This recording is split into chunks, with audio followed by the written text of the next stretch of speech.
It's that time of the week again, folks. This is me, your host, Richard Mccoll, here in Bogota, Colombia, 2,600 meters closer to the stars. And our very special guest on this week's show is James Bargent. Those of you who read or follow Insight Crime will know immediately who he is. He's an investigative journalist, and he's been doing some great stuff along with Matt Charles, who's been on the podcast a few times. But James is with us today. He's with us from Nashville, Tennessee. He's originally from Nottingham in Britain, but he was a long time in Medellin working for Insight Crime. He still continues to work for Insight Crime. And one of the reasons we are talking today is, of course, this incredible podcast that you guys have put together, you and Matt have put together. And it really reveals this kind of, I would say it's not even an underbelly, because once you get out to the regions where I would say the mining and illegal mining is taking place, or even artisanal mining is taking place, it's right there in your face. It's, you know, that criminality is there on your doorstep. But before I get carried away, because I do, and I'll end up sort of becoming like a proper fanboy about this, because a father of two kids, I can't do these things anymore. But so we can live vicariously through this, this podcast that you and Matt have put together. Perhaps, James, just tell us a little bit. How long were you at Insight Crime in Medellin for? Yeah, hi Richard. First of all, thanks for having me on today. It's great to be here. I started working with Insight Crime when I was still freelancing way back in 2012, which makes me one of the dinosaurs of the organization. As I say, I was freelancing in Medellin for nearly 8 years in the end. And then I've been working full-time with Insight Crime since 2018, including from here in Nashville, which is a little far removed from what I'm used to, but I still managed to get back to Latin America quite a lot for the investigation. Very good. And Nashville because you needed to leave Colombia, or Nashville because of family reasons? Yeah, we fled Colombia because my wife wanted to be closer to her family. She's from Tennessee. She'd been out of the country for 10 years, so it was time to move on, but fortunately I've still been able to carry on working in the region. Very good indeed, man. And was your specialism always Colombia itself, or did you, because Insight Crime, at some stage years ago, then expanded through the rest of South and Central America? So did you work on all, let's say, portfolios? Yeah, I mean, obviously as a freelancer, I was largely covering Colombia because that's where I was based. But since working with Insight, I've worked across the region. So we've done investigations in Peru, in Ecuador, a recent one in Ecuador's prisons. I spent quite a long time working in Venezuela, and I've been all around the region, really, sort of Panama, the Caribbean as well. So yeah, got a bit of miles on the clock. Yeah, definitely. And so you had to visit Venezuela as well to do some of the stuff? Yes, which was interesting. Not something I'm in a rush to go back to. Yeah. I'm curious though, because if you're doing all of this, let's say Panama and up, and before we get into the podcast, The Shadow of El Dorado, something that really interests me, of course, is the expansion of the Tren de Aragua. And we've had Chris Dolby, who in fact worked for Insight Crime, or maybe still does, I don't know. Oh, yeah. Well, I had him on the other podcast, the Latin News podcast, which I host, and he was talking about that and the Tren de Aragua and so on. And this expansion, obviously, through from Venezuela, from Aragua, and then Colombia. And I'm curious as to the chatter pre-election in the US about the Tren de Aragua taking over, like Aurora, Colorado, I think. Where do we stand on this, the reality? I mean, the reality is there is very little evidence to suggest Tren de Aragua has firmly established significant cells in the United States. Does that mean there are no Tren de Aragua members in the United States? No, that's not what I'm saying. That's quite possible. They have expanded throughout South America using migration flows. So migrating themselves, but also exploiting the migrants on the way for people smuggling, extortion, for sex trafficking. So it's, there may well be members even involved in small scale criminal activities in the United States, but we've seen nothing yet to suggest they have established like significant criminal networks in the country. Yeah, I mean, that's kind of what I thought. And I ended up talking last year to a lot of Americans, a lot of people from the United States, let's say, and some from Colorado, and they were completely, they held the belief that, yes, the criminality that was coming up was the Tren de Aragua. And I was like, I can't help but think that it was a useful name, like an umbrella catch-all for criminality coming through, perhaps through migration and so on. I kind of always want to come back to the sort of Voltaire quote in Candide, to encourage the others. You can really scare everyone by that title, by that name. I think that's something that works both ways, because what you have is, you may have, for example, a petty criminal from Venezuela who wants to use that name to intimidate people into getting what he wants. And at the same time, you may have authorities that want to use that name to whip up a bit of fear around the migrant population as well. So that's definitely the case. And we've seen it in other countries where you do get like small gangs of Venezuelans who start calling themselves Tren to really like intimidate people. But you also see people who all of a sudden every Venezuelan ever that gets arrested is Tren de Aragua. Yeah. And it's an unfortunate situation for everyone to be tarred with that brush, of course. Now, this brings me on quite nicely to sort of Tren de Aragua. If we talk about the Gaitanistas, or Clan del Golfo, or however you want to call them, I think you guys refer to them as the Gaitanistas in the podcast. So, of course, the biggest, I would say, most powerful criminal group in Colombia, with tentacles all over. And it's not a new group, but it's constantly evolving. And what I find so fascinating about it is the way that the search for their economy or their economic income is fluid. Whatever makes money. Before we move off the Tren de Aragua quickly, is there a relationship between the Tren and the Gaitanistas, between Venezuela? We've not seen anything to suggest that. I mean, what we've seen of Tren de Aragua, well, we've studied more of their flow or their migration in South America, which is firmly established in Colombia to some extent, above all in Peru and Chile. And what they have done consistently is find territories and economies with a kind of low bar of entry, where they're not facing a lot of competition, either from firmly established criminal groups in the area or by their kind of logistical or resource limitations of entering that economy, which is why you don't really see them involved in large-scale transnational drug trafficking, because you really got to know what you're doing to do that. Whereas what we see from them is much more opportunistic. They're involved in extortion, small-scale drug trafficking, exploitation of sex workers has been a huge one, because they've been able to go into these areas where there are not big, powerful groups like the Gaitanistas controlling these economies, so they don't face the same level of competition, and you don't really need anything but a few guns and are willing to use them to be able to enter these economies. So we've not really seen any sign of establishing sort of significant ties to these much more powerful, bigger, more established criminal groups like the Gaitanistas. So the interesting, the fascinating thing about your podcast, of course, is it's in the shadow of El Dorado, and it's based in the town of Segovia, basically Segovia, Antioquia. Segovia is a mining town. And I only ask about the affiliations between the two groups because, of course, mining is a huge income for illegal groups in Colombia, and the Tren. Wherever there's wealth, there's a possibility. So let's just give our listeners a little bit of info. You are best placed to give us this information.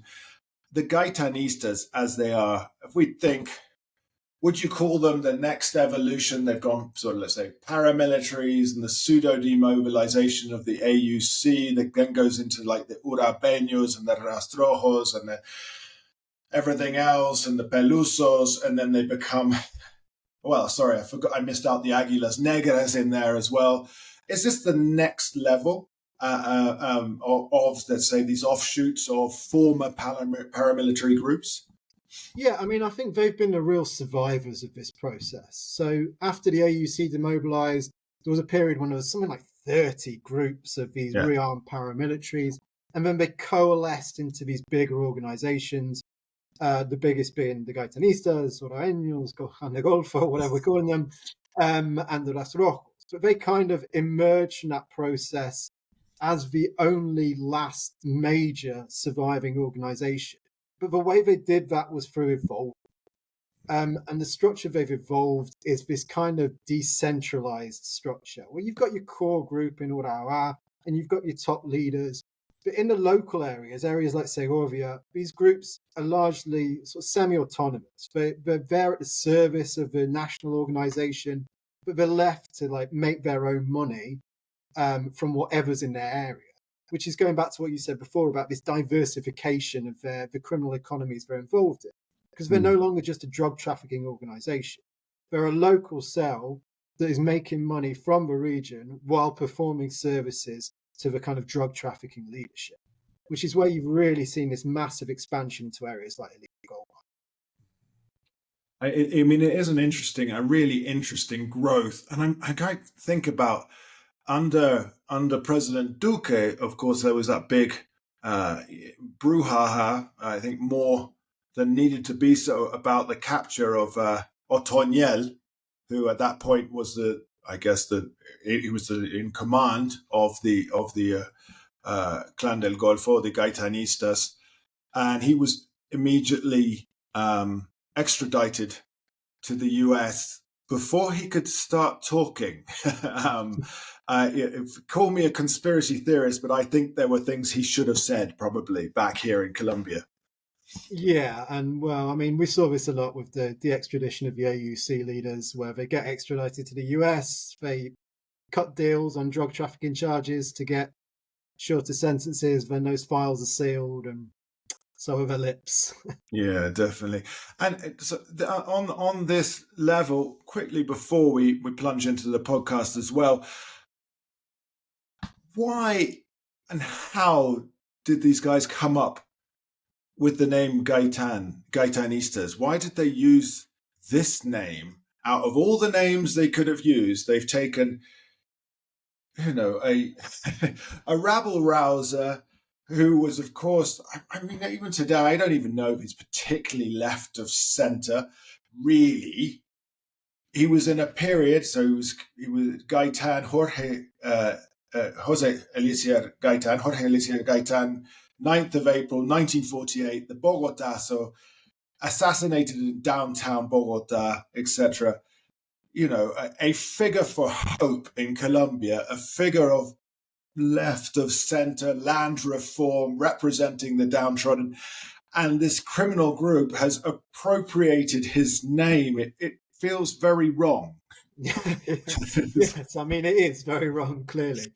I mean, obviously, I wasn't party to whatever brainstorming their sessions they had coming up with a name. But, I mean, it goes back to, especially after the demobilization of the AUC, which is this weird kind of mix of a political counterinsurgency, but really always heavily involved in criminal activities and drug trafficking. Whereas after the demobilization, they lost the counterinsurgency, really. I mean, they pay lip service to it, but they still like to maintain this semblance of a political facade. So I think they just went for a name that is representative of kind of the people against the elites. I think more than left or right, that's kind of what Gaitan stood for, was, I'm for the people against this closed shop of liberal and conservative elites. And I think that's what they're trying to tap into with this name, I'm guessing. Yeah, I mean, as I say, the complete bastardization of a name that once represented hope for change, but never mind. Yeah. So how big is this group in your research? How far does it stretch? I mean, it's really hard to put a precise number. I haven't seen the latest figures, so I don't want to just try and like pull one out of the air. Hmm. Um, Part of the reason it's hard is who is a member and who isn't.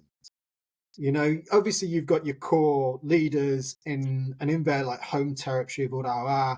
They are, a criminal army and they're very structured and very hierarchical. But outside of that, like I say, it's these sort of semi-autonomous networks that move between different groups. And, one day they might be Gaitanistas, the next day they might be members of, an ex-FARC faction or something. It's just whoever pays the highest. And then on top of that, you're like, all right, who's a member and who's part of the support network? So, Hmm. who do you count all the campaneros, like the teenage kids who are on every corner phoning in on the police movements? Do you count the money launderers, the lawyers, all of these things? So, I mean, they definitely have thousands of members in arms. I can't remember the last count by like the military intelligence, and probably significantly beyond that in terms of their support networks, their logistical networks, their money laundering networks. And in terms of their reach, they're established in a lot of Colombia. Like I say, they were kind of the survivors of this new paramilitary evolution, and so they kind of scooped up what was left of a lot of the other groups, which gave them this to be able to project their power in a lot of the territories across the country. Yeah, I mean, I've had conversations with a few of them up in um, Capurganá because Mm-hmm. they earn a lot of money through the migration there, through the Darien, of course. But let's move on to the podcast. Now, you and Matt focused on mining. Mining being obviously a main income for a group such as this. You went to a traditional, let's say, historic mining town. I mean, that whole area, gold, Segovia, goes hand in hand. Uh, Obviously, it was tapped up in pre-Columbian times for gold, and then you got the colonial expansion, and then you've got the we call it sort of Republican era expansion. You've got further Europeans. Brits are in there. I know Brits opened up Marmato and places like that, and so on. So you went in and said, well, we're going to look at Segovia, and we're going to get under the skin, under the surface of what's going on here. It took a long time. It took a long time, didn't it, to get this podcast out? Yeah, I mean, we went in with the idea of doing a relatively simple story. For us, this story began not in Segovia's mines, but in a courtroom in Medellin, Mm. which, I mean, you may remember the case yourself, which was the Goldex case back in 2015. Yes. Now, this was Colombia's second biggest exporter, exporting $1 billion of gold. And they basically rounded up the entire directors, the owner, and accused them of running this massive gold laundering operation, basically using fictitious suppliers to launder illegal gold into this supply chain. So from that starting point, I was thinking at that time, all right, everyone's talking about illegal mining, but at that time, no one was talking about where this gold's going. Mm. And this offered as an answer to that. And in this case, over 90% of it was going to two American gold refiners. So that was kind of a starting point. I kind of built that investigation out from there, looking at, all right, well, not every exporter is a massive laundering operation, but they are all handling illegal gold. You just have to look at the export figures compared to the production figures to know that this doesn't add up. Most of this is illegal. So even if they're not like deliberately laundering gold, they're exporting dirty gold. And then I worked sort of the other way and looked where they're getting it all from. Of course, most of it was coming from conflict zones. Yeah. And then I looked, all right, and where's it going afterwards? And we're going to some of the biggest names in the global economy. I focused on tech companies, so there was Apple, Microsoft, Hewlett Packard. Is supplied by these exporters, or were supplied by these exporters. This is a little out of date, I have to say. And these exporters were getting their gold from conflict zones, and we know what happens in conflict zones. Gold mining fuels armed groups. So I Mm. selected Segovia because, as you say, it is a traditional gold mining hub, basically predating the formation of Colombia as a nation. This was a gold mining hub. And it's also a conflict zone, and it has been for decades now. But the reason we spent so long there is we got there and we wanted to do this nice, simple story. Get a bit of color on the armed groups, the interaction between mining and all this, and then just explain the supply chain. But we started tugging on a few investigative threads that took us to places we really weren't expecting to go.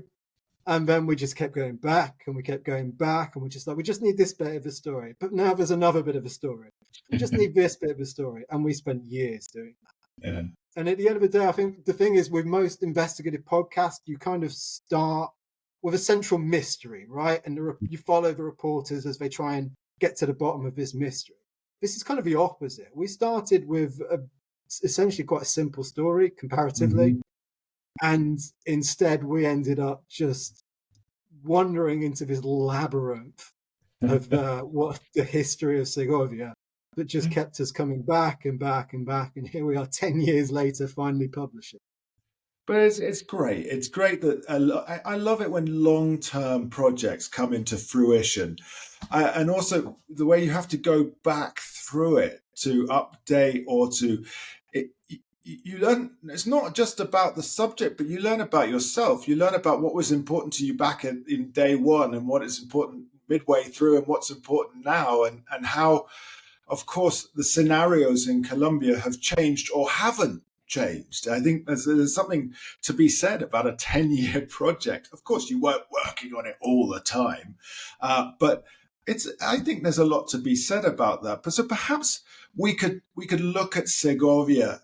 And you could give us some sort of the basic details. What kind of what sort of population number are we looking at in the town of Segovia?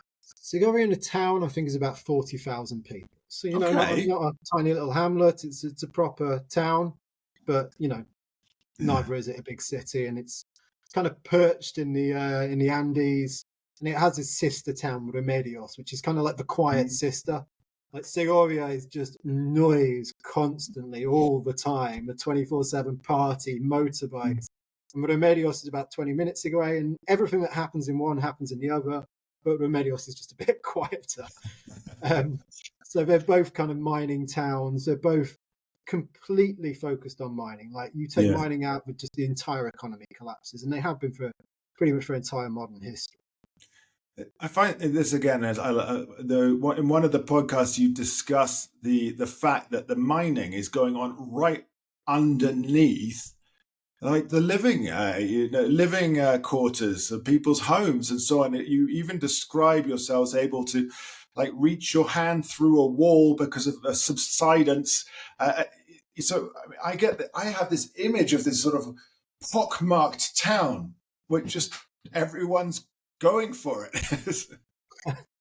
Yeah, I mean, obviously it's not like that down every street, but they actually, the same street where I could do that with the house was where the hospital was, and they had to close down the hospital. Like the hospital just started collapsing, all the walls are fracturing, and it was just, last time I went back there, they just mowed the whole thing down and turned it into a car park. But yeah, you get there's just these huge cracks up the road. People have bought houses, and then these just cracks start appearing in their walls. And because they're not mining that deep. I mean, compared to like industrial scale mining, you're talking 100, 200, 300 meters on the ground. And what you also get is mines cross over with each other. So, these are informal mines. So these aren't like planned. They just catch a vein and they follow it. And so you'll get mines that kind of run into each other like this in the middle. And they're like, oh, sorry. You carry on that way. We'll carry on this way. But what that means, of course, is you're massively undermining the geological stability of the area. And these mines are right, some of them, I mean, obviously are on the outskirts, but some of them are right in the middle of the town. In fact, there's a story, never quite able to confirm, but it's a story in Remedios that one time they had an entrance to the mine in the police station. It doesn't. I mean, so many things happen here that I end up not being surprised. I would believe it. I mean, confirm or deny, I would believe it. Now, Segovia, the principal, or is it the only element being pulled out of there is gold, right? I mean, when you do the large scale industrial mining, there are also kind of minor byproducts. So like when you process every last scrap of ore, you're going to end up with a little bit of like nickel and lead or whatever. But essentially, yeah, we're talking about Yeah. gold. And you were talking about this informal mining, so that in Segovia itself, there's no sort of industrial scale mining. There are no, I mean, in that immediate area where you were looking, there was nothing like Mineros, there was nothing like Anglo-Colombian Gold or Ashanti or whatever they called themselves now. They weren't there in the town. They are there in the town, and this is the major investigative thread we start Yeah. pulling on, because we arrived and there's a company essentially built Segovia, and this is one of Colombia's oldest, was one of Colombia's oldest companies. It was founded in the 1850s by a group of British prospectors, because where there's money, Yeah. British people are going to show up at some point. And it was called Frontino Gold Mines. Oh, okay. And then this today is called Aris Mining. During the time we were there, was Gran Colombia Gold. But this is a large scale. These are the biggest underground mines in Colombia, and these are massive. They're underground cities. They have hundreds of kilometers of tunnels. They go like, I think the longest one is about 40 levels deep, although a lot of those are flooded now. And this is one of the major things for us. Is like we arrive there thinking these are two very separate worlds. So multinational extractive companies are often very controversial, often very unpopular in the areas where they operate, but they're legal, they're regulated. And then we have this whole informal mining world, which is so intricately connected to mafias and to armed groups. And we're like, this is our story. And people wanted to talk to us about the other story a lot. And we're like, yeah, that sounds awful, but this is our story. But then we start kind of tugging on these threads, and those two worlds just sort of collapsed into each other. Mm-hmm. And this really, if you make it to the end of the podcast, I hope everyone listening will, was one of our major conclusions of this investigation. Is that if you're talking about like blood gold, as we frame it, which is gold sort of contaminated by organized crime, corruption, armed groups, this sort of thing, then you can't actually just draw a neat line between legal and illegal. That line is kind of illusionary. And in Segovia, there's nowhere where that's more clear than Segovia, where most of these informal mines, a large percentage of the miners working used to work in the company mines. And they're working on the company concession, which is why they know where to dig. And they believe, as we'll get into later in the series, that this company was essentially stolen from them, that it was supposed to be left to them by the foreign owners when the foreign owners left the country. But the person who was in charge of overseeing the transfer of the assets to the workers and pensioners who were left this company as the creditors, basically. They wanted to liquidate their company. This is going right back to the 70s now.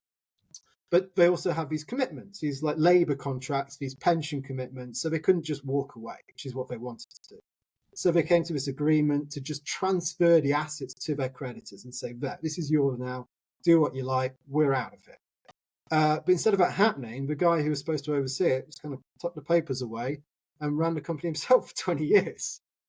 So this is, and again, this gets to the heart of this story, which for us became less about, wildcat illegal mines and all this, and became more about this kind of, as we describe it in the podcast, this savage capitalism that you get in these forgotten corners of the global economy, where, as I say, the line between legal and illegal is at times blurry, at times illusionary, and these worlds just, as I say, collapse into each other.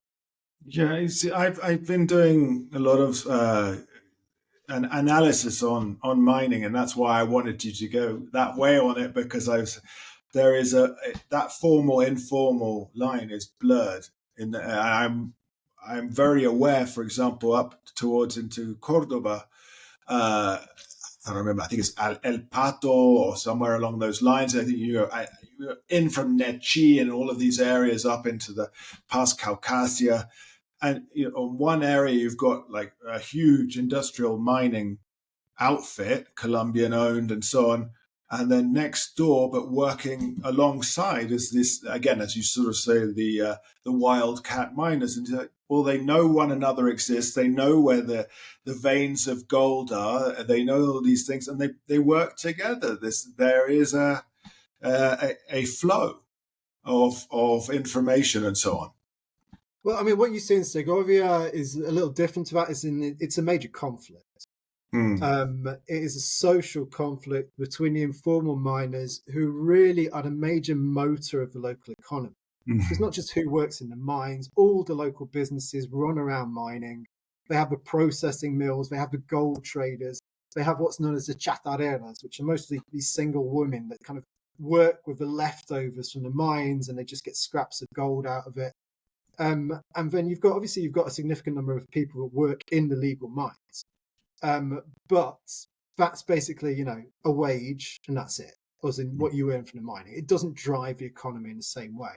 So what you've got at the moment is Gran Colombia, or now Aris Mining, trying to shut down these mines, and the miners, largely backed by most of the population, pushing back against this and saying, hey, you shut down our mines, that's the end of this town. But you are completely destroying the economy of this town. Now, the compromise of this is, which some miners have done, is to work with contracts, like subcontracts. So they get a contract, they're allowed to kind of work on the property, they have to make certain adaptations, share the profits with the company. But the problem is the miners say these contracts, they just don't work, they just can't make any money off them. And then we've now got this standoff as we get to later in the series. In fact, the episode that's just coming out this week is about one of the standoffs between them. And when we got caught up in the middle of a riot, getting attacked by the riot police, by the ESMAD, as these informal miners there was a general strike in the whole town. We just shut the whole town down to try and force the company to come to negotiate. So instead of there is a degree of them working together, but what you also have is a massive social conflict between the informal miners that really drive the local economy and this big multinational that pays its workers, but the rest of the money is taken out of Segovia. And these multinationals come in and they do a little bit of what you call greenwashing, build a school or build a park as well to try and curry favor. Well, I mean, yes, they have, but it's been a huge change. So the company that they replaced, Frontino Gold Mines, was very much, it turned Segovia into a type of company town. Like, they ran the hospital, they had farms, and they provided subsidized food to all their workers. They ran the school. They had all these social investments. And I can kind of understand Gran Colombia arriving and going, well, I'm into mining. I'm not running a town. But obviously, this has also been a huge point of conflict where these people are used to depending on this country that's kind of like this mother figure for the entire town. And now they've got this multinational going, no, I'm not doing that. But then, of course, the other side of that is, they had strong unions. The miners were much well paid. They received a lot of benefits. And Gran Colombia came in and adapted what we see through a lot of Colombia, which is this third-party subcontracting model, where you get these very short-term contracts. And they're often quite abusive, and you complain about it, you don't get your contract renewed. So there's a lot of instability in the work environment for the miners that work in mines. But it's also, and again, this is where we start plunging into the rabbit hole of Segovia. These subcontracts started on the Frontino, and they were handed out to people linked to the paramilitaries. They were handed out to kind of local mafioso figures. They were handed out to gangs of what are called machuqueros, which are like mine robbers, who would sneak into the mines and they'd mine the ore and then take off.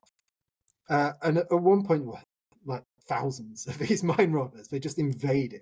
And they're all backed by the paramilitaries. You start messing with the machuqueros, you're going to get a phone call that you really don't want to receive. So they took over. And this subcontracting model was already established, but with these very shady people. Now, over the years, most of those people have stopped working with the company, although the person who has the most contracts today is a demobilized paramilitary who used to be an aide to Mccoll, the head of the BCB. Now, to be very clear, I'm not saying he is working for Mccoll anymore, but obviously there are questions about how he got his start in this world and how he ended up with the kind of biggest stack of contracts. So again, that's the story we get into in the podcast. Yeah, keep dangling these little I things don't want to in go too front of much. us so that people subscribe to it.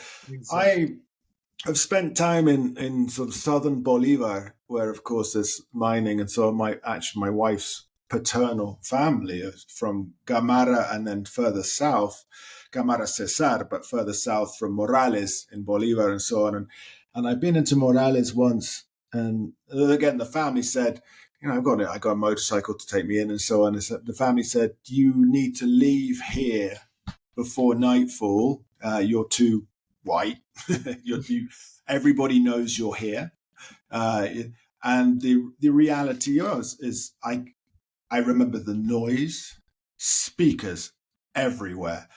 Every 3 out of 4 buildings along the main drag was a billiards hall. And then upstairs would be a brothel. And then if there were shops, the shops were to sell you speakers or motorcycles. Mm-hmm. And then you went, yeah, this is where all the miners' money goes.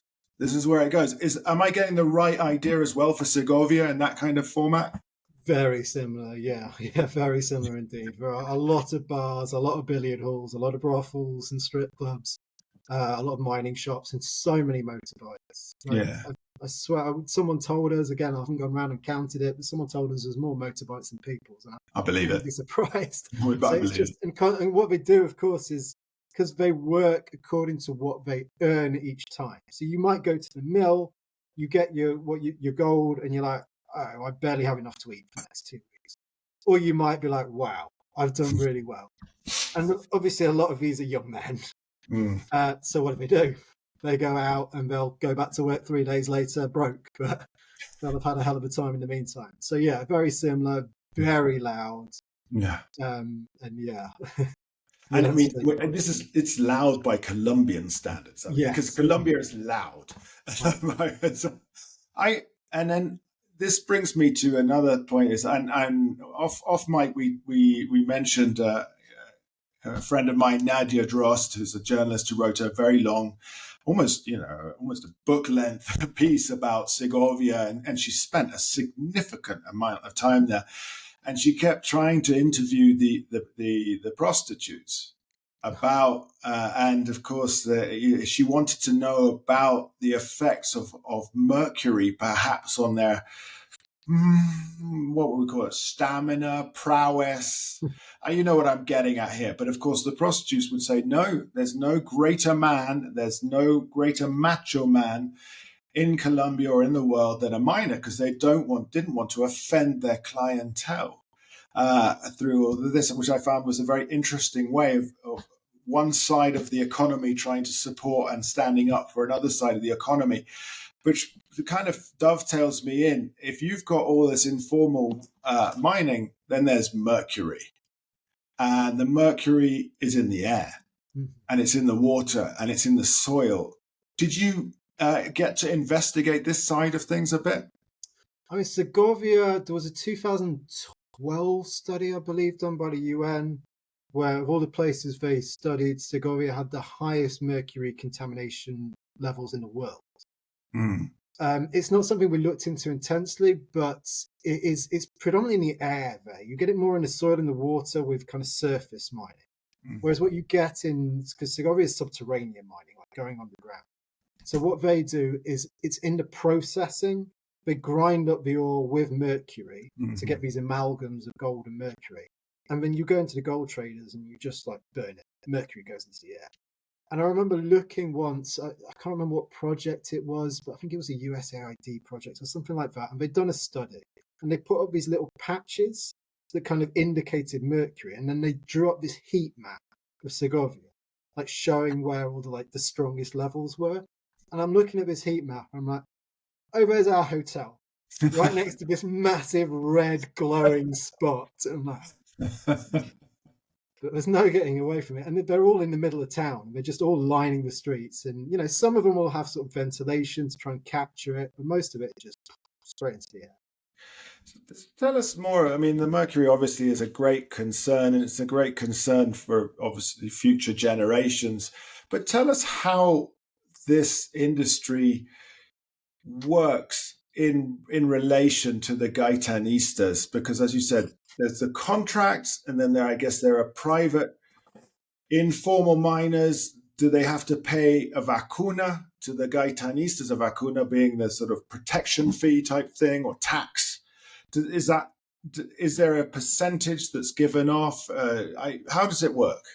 Yeah, I mean, the most basic level and the most widespread is the vacuna extortion.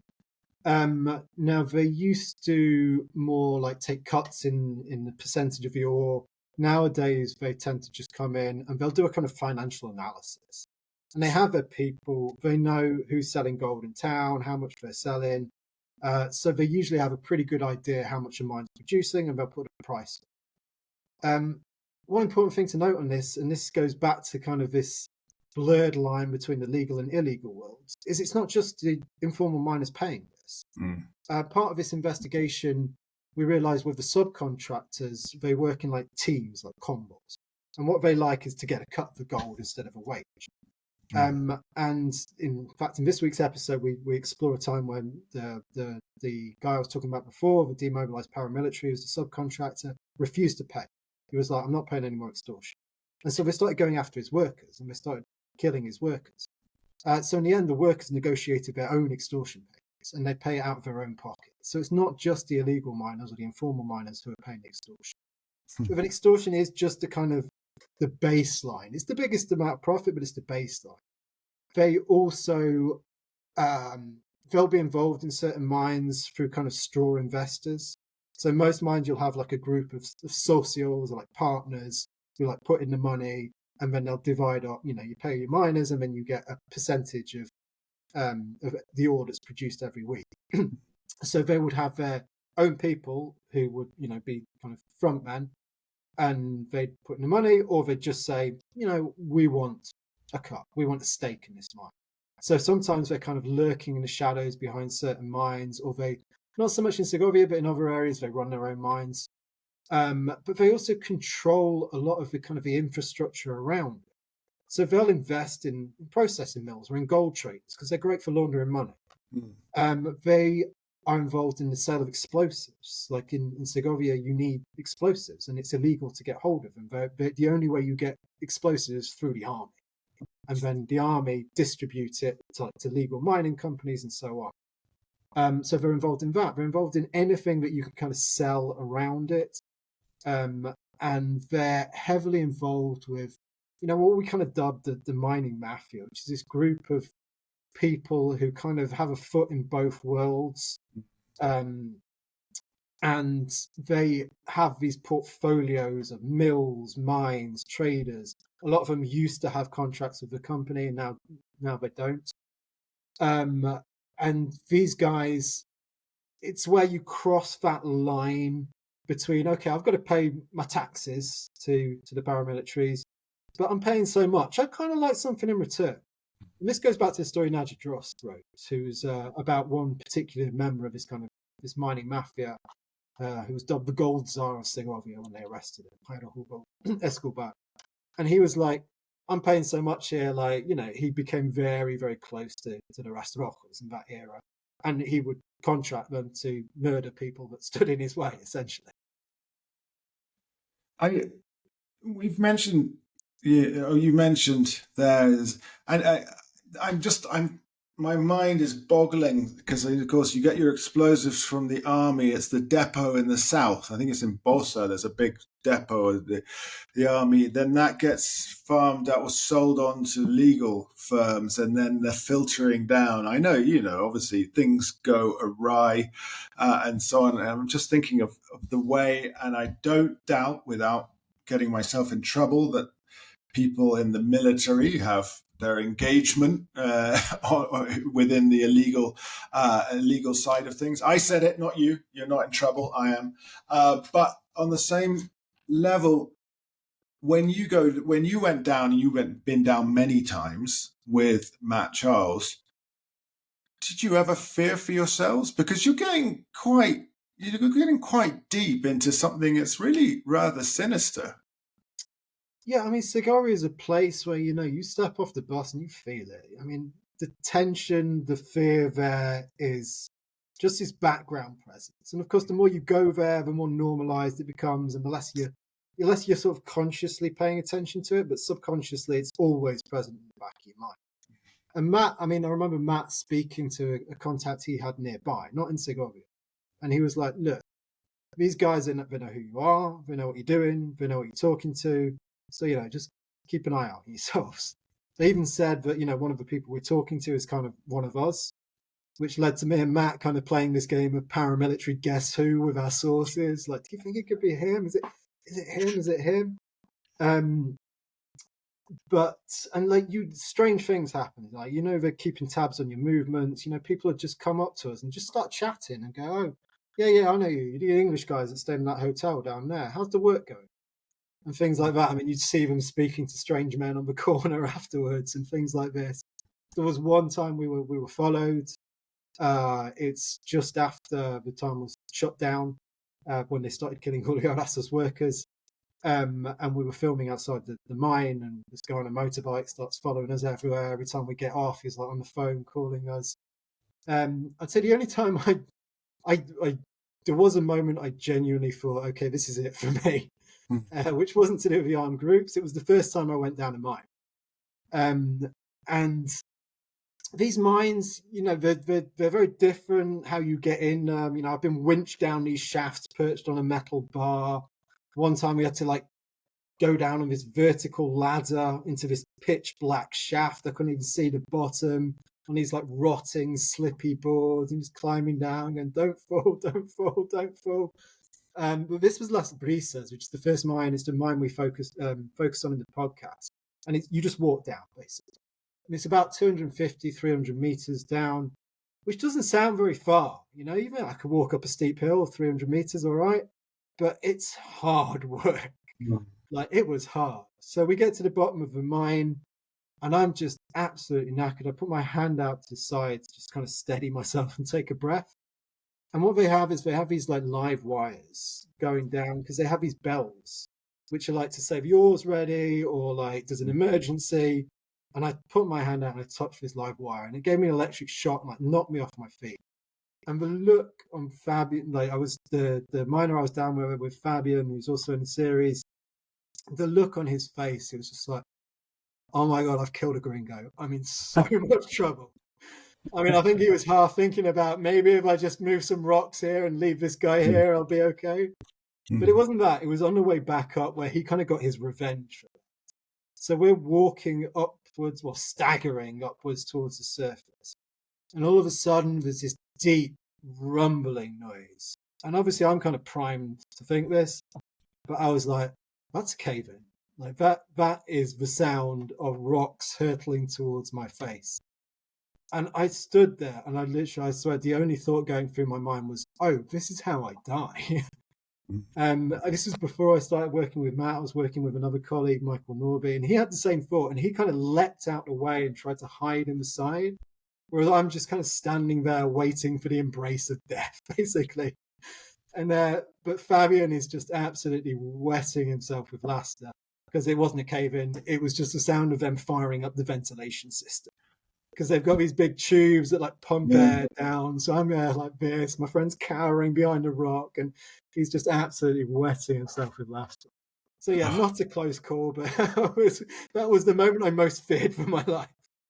But obviously your nerves were on tenterhooks, almost electrocuting yourself already, and so you're even more. I would say the anguish was there to be tapped into.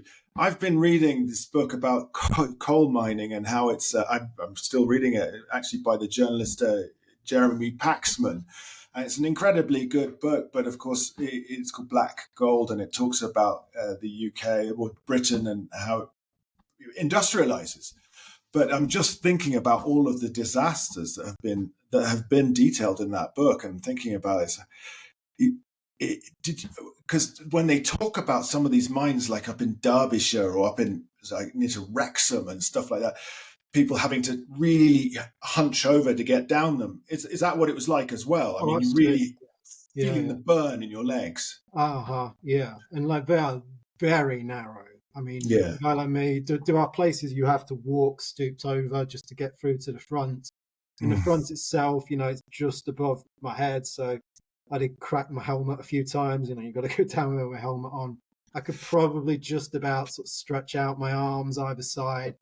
But these are not big open spaces. It's Yeah. very kind of claustrophobic.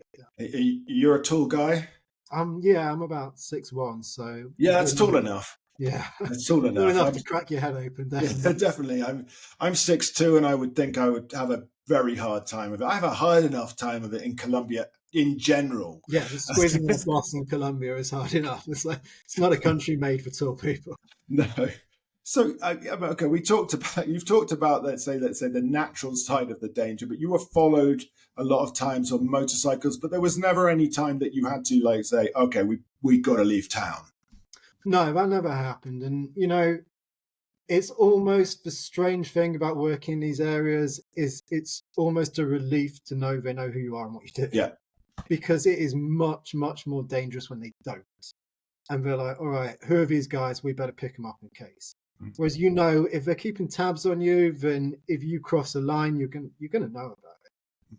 I think there was one time where I definitely got quite nervous, where we were sitting in a bar having a beer, and this pickup truck speeds past with a body in the back, and like it's escorted by like police, and so this guy, I remember this guy in the mine kind of leaps up, like peers in the back of the truck, and he's like, "Lo mataron!" Like they killed him. We're like, "Okay, let's go find out what's going on here." And we like grabbed the policeman and talked to him, and he told us like, "Oh yeah, I think it was up out in this Dorado, in this like, hamlet outside of town. I can't remember the name of it now, but it is paramilitary central, basically." So we grabbed a couple of like motor taxis, and we headed up there to see if we could find out, like, see the scene or find out what had gone on. And we get to this area, and like our motor taxi driver's very nervous. He's just like, "Oh God, this is not a good place to be. This is not a good place to be." He's like, "You guys, just stay cool. Don't say anything. Don't say you're like reporters or you're doing anything. Let's just play it cool and let's just go get drink and act natural." Yeah. So of course, act natural. A couple of gringos in the middle of a paramilitary village outside Segovia, just perfectly normal. So we go and sit down, and we're walking there, and there's all these youths kind of looking at us, getting the phones out, all of this, and we go sit down and like order like a soda or whatever in this little like cafe one. I mean, our motorbike taxi driver, the same guy who was just like, "Don't say a word." He's like, "These guys are journalists. Did you see the guy that was murdered?" We're like, "Oh, thanks, Jaime. Maybe time to go." I think I could continue listening to these tales from this investigation for hours. I thought a couple of final points I'd like to clarify with you. But of course, everyone should go onto Spotify or wherever, or on the Insight Crime website, because you have video recordings on there as well. Yeah, like I say, this began as a documentary, so we have a lot of video, and we've also so we're putting out a lot of the videos to go with the episodes. And we're also, because it's a really complex story that we're trying to kind of simplify so you can understand it in a podcast, we're putting a lot of our investigative material up there as well. So we're doing kind of case files where you can see the original documents that are part of the investigation and little summaries and all this. So yeah, do check out the site. It's got a lot of great material on it. Is there a recording from you down in the mine itself?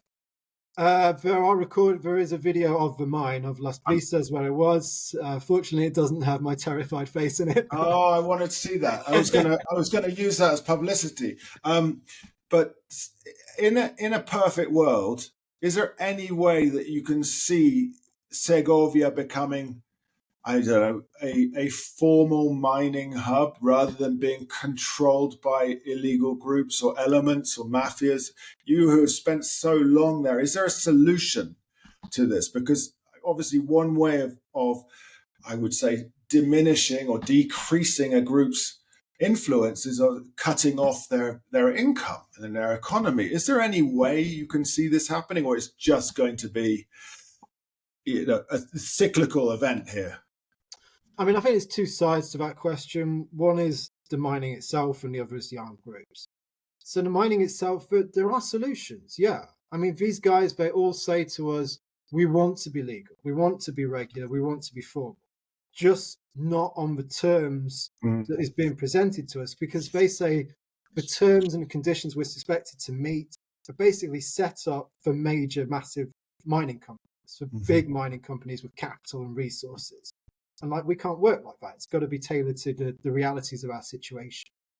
And even the practices, like the environmental ones, like the use of mercury, they use mercury in the mills, as I say, you don't have to do that. In fact, a lot of these miners, a lot of the bigger mines are now installing their own dabblers, their own mills on site that use a different method that kind of shakes the gold out instead of using mercury. But what they would need to adapt to that is money, is resources, which they don't have. So some of the bigger mines do it, but to adapt Segovia, you would need an investment, from the government or from wherever, to help them to adapt, to meet these kind of environmental standards, and to be able to work in a legal, regulated way that reflects the reality of what are quite small-scale businesses in an unstable economy. And of course, you have to make an agreement with the company that actually both sides can agree on. So the mining, yes, there are solutions. It requires a lot of will, and it requires a lot of politics. It requires the miners and the company to come together, and it requires, resources to help them adapt to a more formal, regulated way of mining. On the armed groups, in one sense, just doing that in itself would be something of a bulwark against the influence of these armed groups. Because when you get this legal grey area, which is where they operate in, they're not like criminals, but they're not legal. That's just an opportunity for organised crime. That's where we can insert ourselves and start making a lot of money off this. So if you cut out that grey area and bring everything into the world of legality, then yeah, you're going to make it a lot harder, and you can kind of start unpicking these two worlds, because, as I say, they're very woven together. Would that necessarily mean an end to armed groups' involvement in gold in Colombia and Segovia? No. Because, as I said, it's not even just the illegal mines that are affected by this. Legal mines are too. And, I remember an interview with Gran Colombia's CEO, which we feature in one of the episodes, where he was just like, this isn't my problem. I said, your mine crews are paying extortion. He's like, this isn't my problem. This is a government problem. And while in one sense he was completely washing his hands of responsibility, which was very hypocritical because they attacked the small miners for saying, well, these guys fund armed groups. It's like, yeah, but so you're subcontractors. At the same point, he does kind of have a point in the sense that, they can't reclaim the territory from the Gaitanista. That's beyond the company. So yes, you can regulate and formalize this world of mining in a place like Segovia, where it's firmly established. There are places in Colombia where this is just a wildcat advance of these minings, just ravaging new areas, and there's nothing to be done except trying to shut that down. But in places like Segovia, that has always lived off mining, there is a way to kind of regulate, formalize, legalize that world. And that will help you kind of unpick it, disentangle it from organized crime and armed groups. But it's not going to solve the issue of armed groups, and it's not going to solve the issue of them extorting money out of these mines. And then, closing up, I know that people, and myself as well, interested, the cornerstone policy of the current government under Gustavo Petro was originally, or still remains to this day, as paz total, total peace. From your investigations in Segovia and with the Gaitanistas, well, those talks have since been obviously suspended. The idea of paz total was always parallel talks with every different group at once to try and see, I guess, where peace might stick.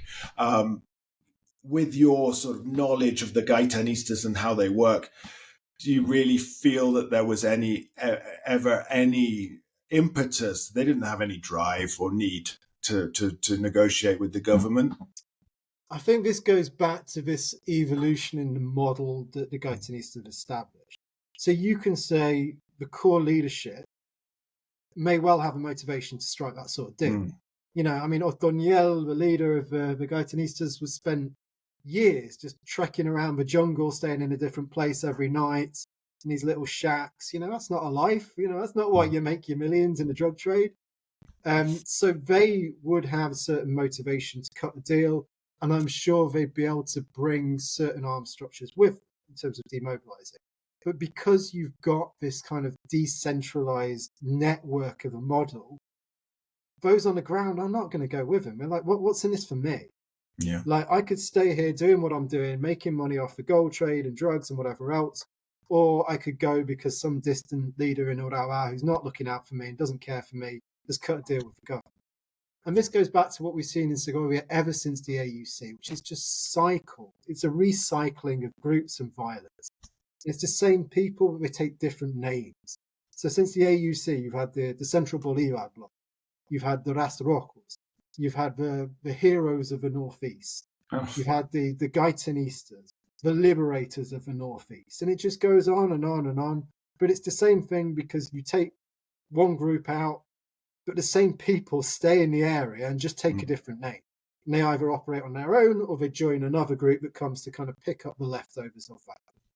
So a deal doesn't really look possible anymore. Was some kind of deal possible with the Gaitanista leadership that would have led to the disarming and demobilization of a portion of that network? Yeah. Would it have led to the end of this sort of organized crime armed groups we see in Segovia? No. It would have led to a new generation, another recycling of these criminal dynamics. Wow. I can think of no better person to have spoken to about these topics today. It has been truly fascinating. I am very grateful for your time and your expertise. Share with us the name of the podcast, where people can find it, everything else, all the social media. Share it now. Yeah, absolutely. The podcast on our website is at insightcrime.org. That's where you'll see all the episodes and all the additional material that we've been producing. Or if you just want to check out the audio, we're on Spotify, Amazon Music, YouTube. We've got a YouTube channel, and Apple Music. It's on our audio content platform, which is Insight Crime from the Ground Up. And there you'll find every episode. We are currently just publishing episode 5, and we have 2 more of the series to run. So catch up now and get ready for the grand finale. Grand finale. We need the video of you like cacking your pants. I remember sending a photo the first time I went down. My wife was obviously a little bit nervous, and sending a photo of her before I went down and after I went down. And she's like, "You look like a drowned rat." Covered in dirt and sweat and just like... Final anecdote from the book, again, this Black Gold book, is that miners in some of these really, really hot, stuffy mines actually drilled holes in their shoes so the sweat could exit. I'm getting these images, Yeah, I mean, a lot of the guys down there was guys just in their underwear, just literally they're working their underwear, these sacks of ore in their backs and the boots, hat and underpants. It's truly inhumane. But listen, James, it has been an absolute pleasure. I know that my listeners will have really enjoyed this episode. You've gone so deep into it. Everybody, let's recommend to you all, right, The Shadow of El Dorado. In The Shadow of El Dorado, it's a series between James Bargent and Mccoll, 2 excellent investigative journalists who've been reporting on Colombia and the region for some time. If you go back through our back catalogue, Mccoll has been on a few times. He's done documentaries about paramilitaries and so on. We talked to him on the first account we ever interviewed him was about him spending time with the ELN. I think it was down in Nariño, somewhere like that. Choco. I think he got a piece into The Guardian. It was like a photo essay and so on about that. On Insight Crime. Also on Insight Crime. Look for it all there. And I remember a story of his where he got a machete held to his neck near to Caucasia by the paramilitaries and so on. So these guys are the real deal. These guys are the real deal. James, thank you so much for your time. I'm happy that you are in Tennessee and not down a mine in Segovia. No, I mean, it's a toss-up these days, but... Anyway, everyone Thanks tune so much. into that podcast. This has been Colombia Calling. I've been Richard Mccoll. Thank you so much for listening. We'll be back in a week's time with another episode, Colombia related, or using Colombia as a lens for another conversation. It really has been a great conversation with James Bargent of Insight Crime. Thank you again, and goodbye.